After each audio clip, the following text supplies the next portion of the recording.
Good morning, Robert Scribbler here with the full version of the OBX wave report for Tuesday, July 18th as we film south and east from the East Abalone Street beach access as some glassy waves roll in off the North Atlantic Ocean. Right now the character of the waves is glassy with a little bit of side shore texture to it, not a lot.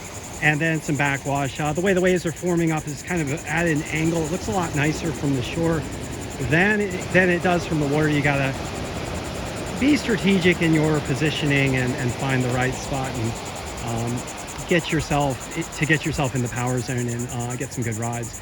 But nonetheless, some pretty good 2, maybe some 3-footers here at high tide in the morning.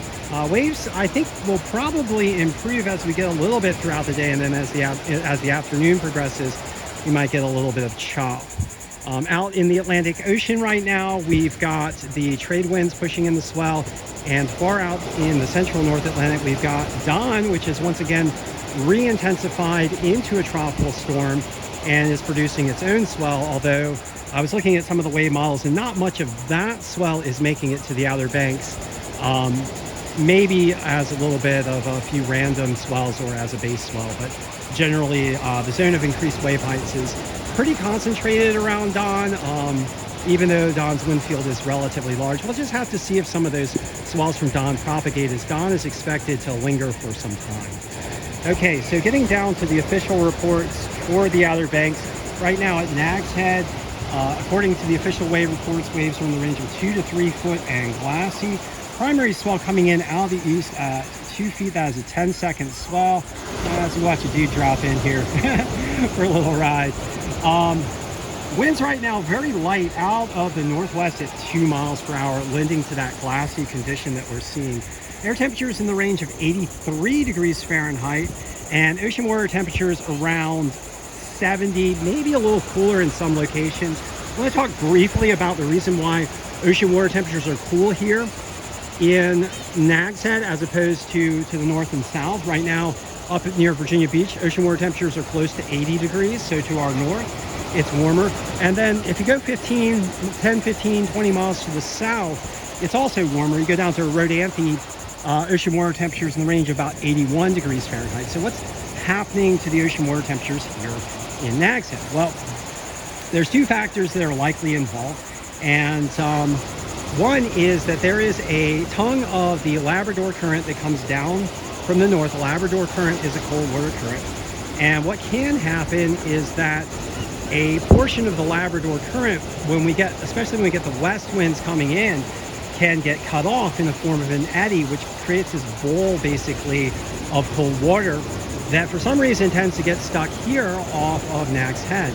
And then the other reason is that when you get those west winds, it does push the Gulf Stream further offshore, and if you get an eddy current with the west in combination with the west winds, you can get some bottom water upwelling, and the bottom water of course is colder than the surface water, and it just seems to concentrate here in Nags Head, which is one of the reasons why we've got those cooler conditions in Nags Head as well. So nice little ride there, fun.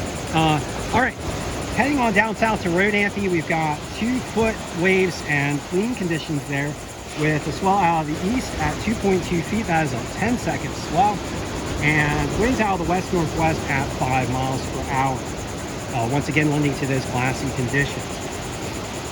Air temperatures in the range of about 82 degrees Fahrenheit. Ocean water temperatures, again, much warmer at 81 degrees Fahrenheit. And then heading on down south to Buxton, waves in the range of 2 to 3 foot with glassy conditions. Primary swell of the east, also at 2.2 foot. That is a 10-second swell. Winds out of the west at 5 miles per hour, lending to those glassy conditions. Air temperatures 81 degrees Fahrenheit. Ocean water temperatures 82 degrees Fahrenheit. Weather conditions today, hazy, sunny, with a chance of a thunderstorm this evening. Temperatures in the middle 80s for highs.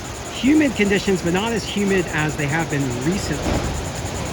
And then once again, likely that waves will improve as we get into early afternoon. We did mention Don. Don is now a tropical storm once again and is expected to meander through the central North Atlantic.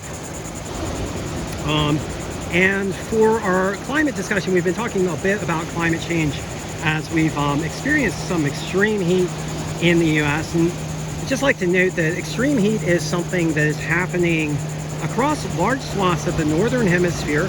Got some reports from Jeff Baradelli, weather reporter and climate reporter down in Miami, also a meteorologist, noted that there are 4 heat domes in the northern hemisphere right now. The first heat dome is over the US south and west, and a heat dome is a very powerful high pressure system that helps to concentrate heat.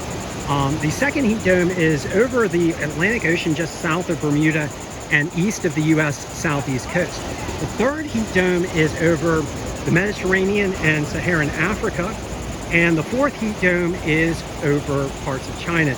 Each of these heat domes has helped to pump up temperatures in those zones, and the formation of these heat domes is of course made more likely by climate change driven by fossil fuel burning, and so it makes the atmosphere taller, thicker, heavier, and it just lends strength to these high pressure systems when they do develop to create more and more extreme heat. And that is what we are seeing now across large portions of the world. Generally speaking, El Nino is developing in the Pacific Ocean, and greenhouse gases are at record levels. So the interplay of those two conditions is likely to continue to make it likely that we will see record hot conditions in many locations for northern hemisphere summer. And of course, that is an upshot of the fossil fuel burning that has been ongoing, and the unfortunate and predatory delay that has been put in place by the fossil fuel industry and their allies, which has slowed the deployment of clean energy over recent decades.